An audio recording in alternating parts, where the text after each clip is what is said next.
আপনাদের ছোটবেলায় এরকম কাটছে কিনা? আমার ছোটবেলায় এরকম বড়শি দিয়ে মাছ ধরার সময় খুবই মজা লাগতো।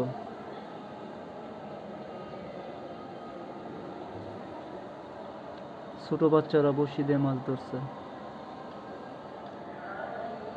খুব একটা মজার মুহূর্ত।